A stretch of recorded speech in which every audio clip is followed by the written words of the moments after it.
نعبد ونصلي على رسوله الكريم أما بعد فأعوذ بالله من الشيطان الرجيم بسم الله الرحمن الرحيم السلام علیکم ورحمۃ اللہ وبرکاتہ. ٹوڈے our topic is کہ ایگو کیا ہے. جن کے اندر ایگو پائی جاتی ہے ان کی کیا اہمیت ہے, وہ کیا ہے. آپ اپنی لائف میں ایگو کو دو طرح کے لوگوں میں ڈیوائڈ کرتے ہیں. ایک وہ لوگ جو آپ کو زیادہ ملیں گے, جن کے اندر ایگو زیادہ ہوگی, اور دوسرے وہ لوگ جو آپ کو بہت کم ملیں گے, جنہوں نے ایگو کو مینیج کیا ہوگا. ایگو کو ختم نہیں کیا جا سکتا, اس کو مینیج کیا جا سکتا ہے. ایگو ہوتی کس وجہ سے؟ اس کے دو ہی بنیادی رخ ہیں. ایک یا آپ کو ایگو ہوگی علم کی وجہ سے, یا دولت کی وجہ سے, یا عہدے کی وجہ سے.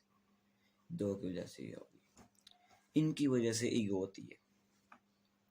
اب آپ نے دیکھا ہوگا, اب آپ آبزرو کیجیے گا کہ جن لوگوں نے ایگو کو مینیج کیا ہوتا ہے نا, وہ زیادہ خوش مزاج ہوتے ہیں, وہ زیادہ خوش ہوتے ہیں.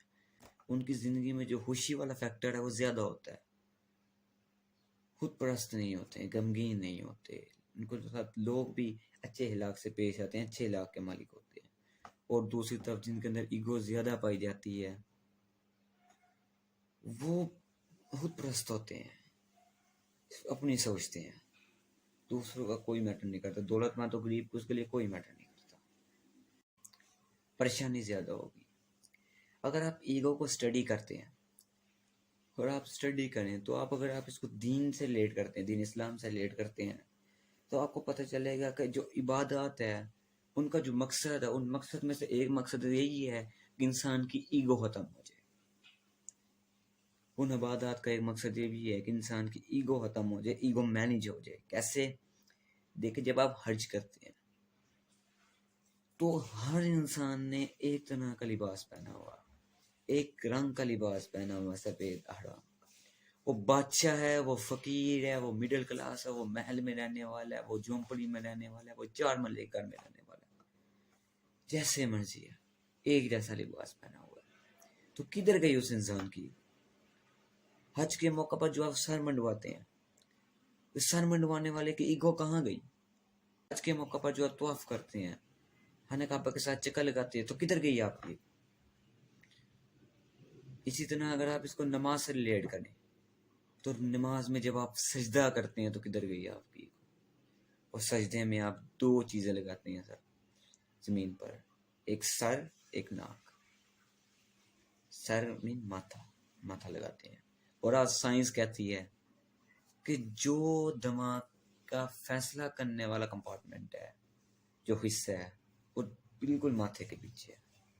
اور آپ اس فیصلے کرنے والی جگہ کو زمین پہ لگا دیتے ہیں. نہ کیا ہے رسپیکٹ, آپ کی عزت. آپ اپنی عزت کو, فیصلے کرنے والی چیز کو زمین پہ لگا دیتے ہیں, تو کدھر گئی آپ کی ایگو؟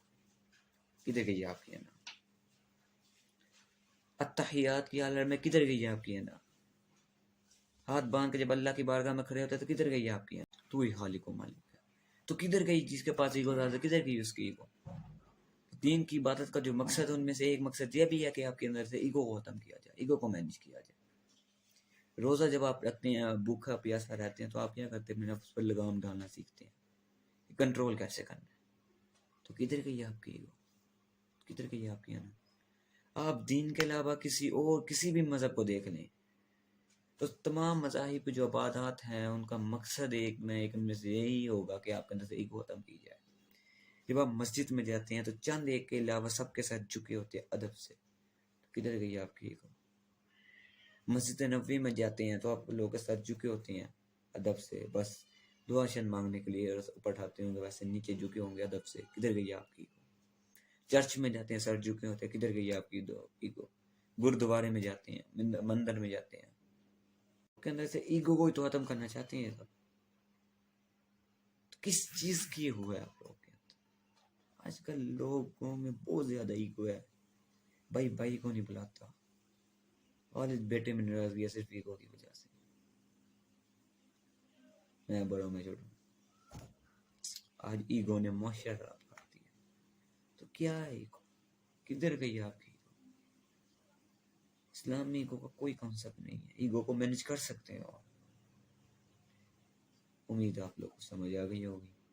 ایگو پہ کنٹرول کرنا سیکھیں, ایگو کو مینج کرنا سیکھیں, غصے پر قابو پانا سیکھیں. وآخر دعواہم ان الحمد للہ رب العالمین.